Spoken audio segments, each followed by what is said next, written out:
Assalamualaikum warahmatullahi wabarakatuh. Waalaikumsalam. Selamat siang anak-anak. Siang, Pak. Siang.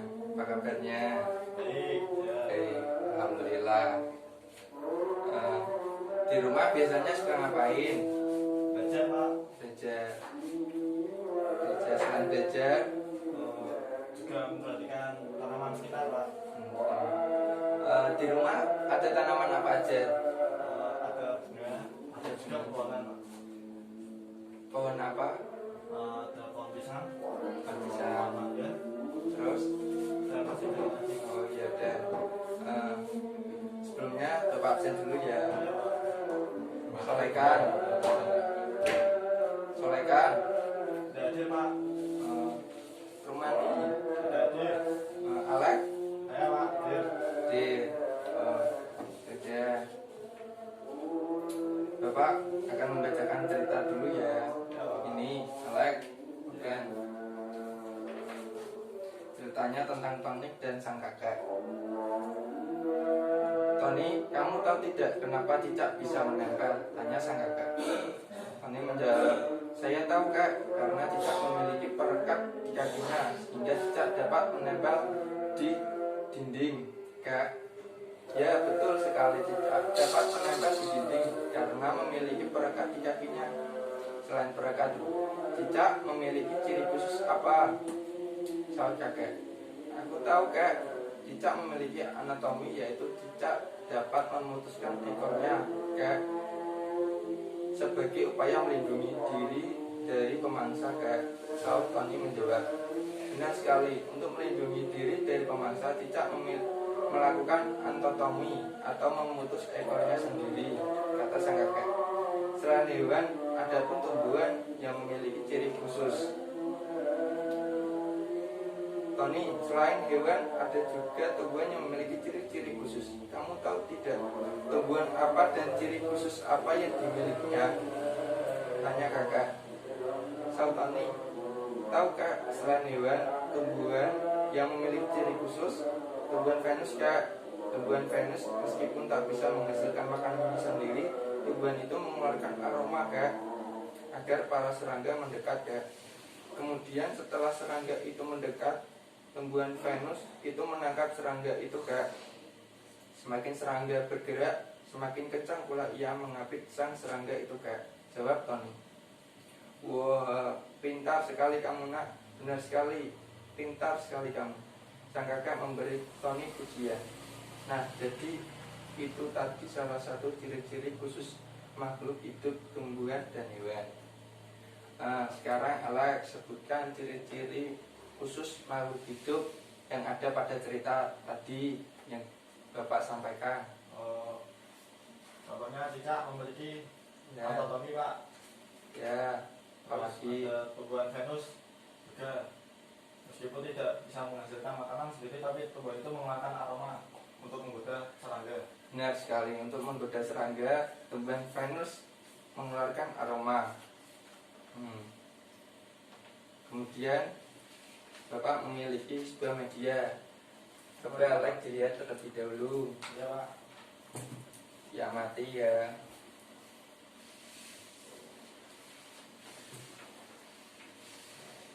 Sudah, Pak. Sudah, Pak. Sudah. Bapak akan jelaskan tentang pengertian perkembangan tumbuhan secara generatif. Ya, Pak. Perkembangan tumbuhan secara generatif adalah perkembangan tumbuhan secara kawin atau perkembangbiakan yang dialami oleh tumbuhan berbiji melalui penyerbukan. Penyerbukan sendiri adalah proses atau peristiwa jatuhnya serbuk sari di atas kepala putik.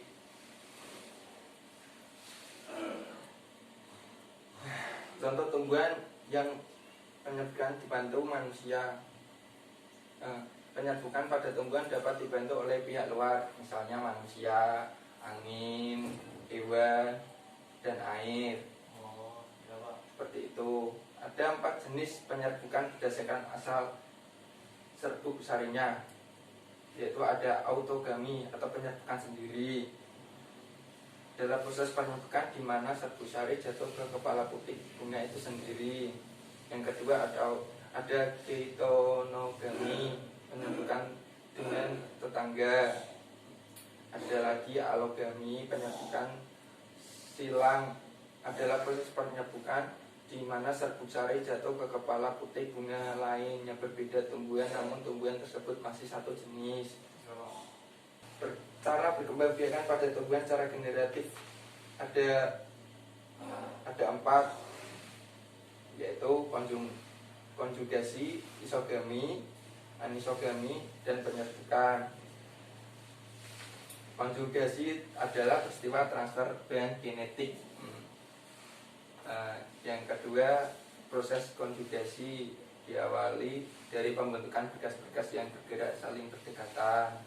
Yang ketiga ada isogami, penyatuan buah gamet. Yang keempat ada anisogami, keadaan yang melibatkan peleburan gamet. Contoh tumbuhan berkembang biak secara generatif adalah salah satunya mangga, padi, kedelai, jagung, dan lain sebagainya. Kalau rambutan itu masuk gak, Pak? Kalau rambutan masuk, ya masuk. Terus pada tumbuhan sendiri ada mahkota putih seperti pada geber, ada tangkai mahkota bunga, ada tangkai putih, benang sari, kelopak bunga, bakal biji, desa bunga, tangkai bunga. Sekarang Alex buat catatan mengenai perkembangbiakan generatif.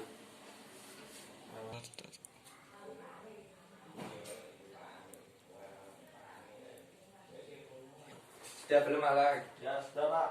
Nah, sekarang sampaikan hasil tugas yang Bapak berikan tadi. Ya, menjelaskan tentang cara perkembangan dan perkembangbiakan tumbuhan secara generatif. Ya. 1.